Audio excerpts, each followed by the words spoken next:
Assalamualaikum warahmatullahi wabarakatuh. Perkenalkan, nama saya Anggia Yahya dari PBSI 2018. Di sini saya akan menjelaskan mengenai kritik formalisme feminis. Kritik sastra feminis merupakan salah satu ragam kritik sastra yang memanfaatkan kerangka atau teori feminisme dalam menginterpretasi dan memberikan evaluasi terhadap sebuah karya sastra. Sebelum memahami lebih lanjut bagaimana karakteristik kritik sastra feminis, kritik diartikan sebagai penilaian terhadap suatu fenomena yang terjadi dalam masyarakat. Secara etimologis, kritik berasal dari kata krites dalam bahasa Yunani yang berarti hakim. Kata kerjanya adalah krein atau yang artinya menghakimi. Dari kata tersebut, kemudian muncul kritikos yang menyebutkan hakim karya sastra menurut Welek 1978 dan Pradopo 1976. Istilah dan pengertian kritik itu sendiri selalu berkembang sepanjang sejarahnya. Sedangkan kritik sastra mengalami perkembangan mulai pada abad ke-17 di Eropa dan Inggris. Kritik sastra meluas, artinya yaitu meliputi semua sistem teori sastra dan kritik praktik.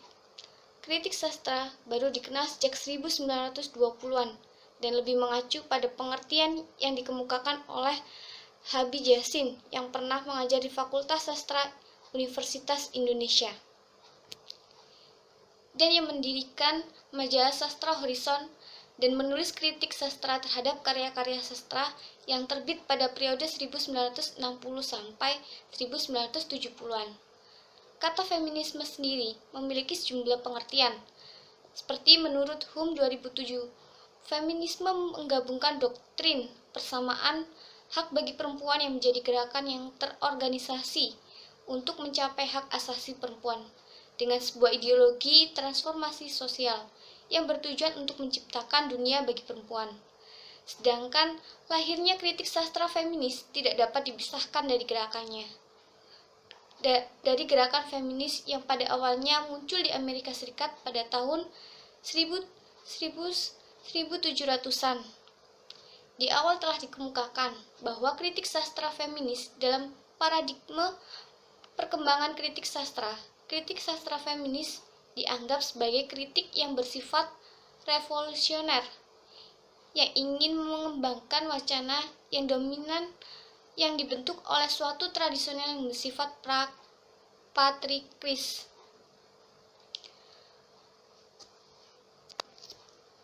Melalui kritik sastra feminis akan dideskripsikan adanya penindasan terhadap perempuan yang terdapat dalam karya sastra menurut HUM 1986. Juga menyatakan bahwa penulisan sejarah sastra sebelum munculnya kritik sastra feminis dikonstruksi oleh fiksi laki-laki. Oleh karena itu, kritik sastra feminis melakukan rekonstruksi dan membaca kembali karya-karya tersebut dengan fokus. Sedangkan pada perempuan bersifat sosiolinguistik, yang artinya mendeskripsikan tulisan perempuan dengan perhatian khusus pada penggunaan kata-kata dalam tulisannya. Tujuan utamanya agar kritik sastra feminis adalah menganalisis relasi gender atau hubungan antara kaum perempuan dengan laki-laki yang dikonstruksi secara sosial, yang antara lain menggambarkan situasi ketika perempuan berada dalam dominasi laki-laki. Menurut Fleck dalam Nicholson 1990. Dan dapat disimpulkan bahwa feminis telah mengalami sejarah perkembangan yang cukup panjang dan telah melahirkan berbagai ragam pemikiran dengan karakteristik masing-masing. Penelitian juga menggunakan kerangka berpikir feminisme gelombang kedua, ketiga, feminisme dunia ketiga, dan feminisme Islam.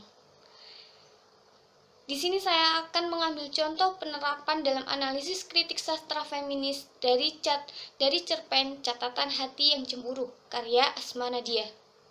Dalam cerpen karya Asma Nadia yang berjudul Catatan Hati yang Cemburu, Cerpen atau cerita pendek sebuah karya fiksi bersifat imajinatif dengan menggunakan suatu masalah secara singkat dan padat, mengandung komponen atau struktur berupa alur, latar, penokohan, sudut pandang, gaya bahasa, tema, serta amanat. Dari beberapa kisah dalam cerpen ini mengangkat satu kesimpulan, yaitu tentang percintaan dalam sebuah rumah tangga. Cerpen ini juga memberikan sebuah pandangan berdasarkan kisah nyata mengenai curahan hati istri yang cemburu terhadap sebuah objek tertentu. Dalam hal ini memberikan pembelajaran agar bijak menata hati dan emosi serta dapat mengenali rasa cemburu dengan objek dan penanganan yang tepat. Feminis itu sendiri membentuk kesadaran yang dibangun oleh pengalaman perempuan yang khas tentang kebenaran, pengetahuan, dan kekuasaannya. Untuk menjawab masalah dalam kritik sastra feminis terdiri dari beberapa perspektif. Yang pertama berupa kritik ideologis yang melibatkan perempuan dari gambaran stereotip dalam karya sastra. Dan yang kedua, perspektif ginokritik yang memusatkan pengarang perempuan berkaitan dengan pengarangnya yang meliputi tema, sejarah, kreativitas, telaah menulis dengan karyanya. Hanya itu saja yang bisa saya sampaikan. Terima kasih. Wassalamualaikum warahmatullahi wabarakatuh.